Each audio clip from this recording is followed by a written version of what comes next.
I want to take one more day and stay in Genesis 25, looking at the verses 19 through 26, because there's a really interesting part in this I touched on a little bit in the previous mini message, but I want to dig a little bit deeper into this.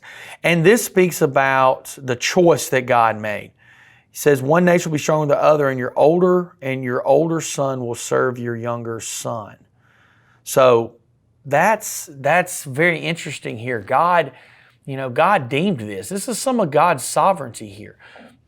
We're going to see clearly that God is choosing Jacob over Esau. So he's choosing the promise to pass down to Jacob instead of Esau. Now, according as we talked about previously in the first part of Genesis 25, the promise should have passed down through the oldest, right? But God says, nope, going to be Jacob, not going to be Esau. So this is God's sovereignty in choosing here. You know, he made a choice and predestined that Jacob would be that son of promise. Now, this does not mean that Esau is somehow living a cursed life in this life or in the next. It had nothing to do with it at all. God had to make a choice of which one of these sons this promise would go through. And this is not the first time God chose the younger. He chose the younger with Isaac.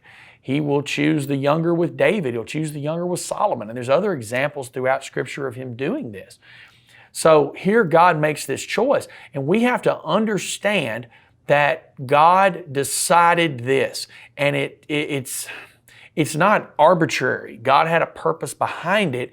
Jacob was the one that he had deemed the promise would go through, because he also, besides making this sovereign choice, he also understands who these two would be as well. And so I think there's God's sovereignty here in him predestining this, and there's also God's foreknowledge in him knowing who these boys would become and who he would wind up choosing and which one would be the best. So I see this happening there. And Esau in his own way was maybe a little bit even more well-adjusted in some areas than Jacob would wind up being. Maybe he was also very blessed in that he would have a nation that would grow up from his lineage in the Edomites. But God made a choice. You know, I read a really interesting quote the other day that I really liked. It was said to Charles Spurgeon. He says, a woman once said to Mr. Spurgeon, I cannot understand why God should say he hated Esau. That, Spurgeon replied, is not my difficulty, madam. My trouble is to understand how God could love Jacob. Now, what she's referring to there with hated Esau is a really interesting part here, because in Malachi chapter 1, verses 2 and 3, and in Romans chapter 9, verses 10 through 13, it talks about there that God loved Jacob and hated Esau. Now, when we get into that language, we've got to be really careful here and understand what those words, those Hebrew and Greek words really meant there. And it's not necessarily the way we would think of love and hate, right?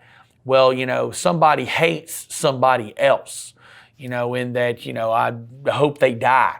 That's not what was meant here. It's more of an accepted and rejected kind of idea. That Jacob was accepted and brought into the covenant, and Esau was rejected from the covenant. The covenant couldn't pass through both of them. So God made that choice. It's not that God hated Esau in some fashion and wanted his life to be awful. That's not what was happening right here. It was the simple fact that God made a choice. And God is sovereign, and God can make that choice as he sees fit. So he chose Jacob over Esau, and that's his choice. He is God. He is in control. Thanks, guys. See you soon.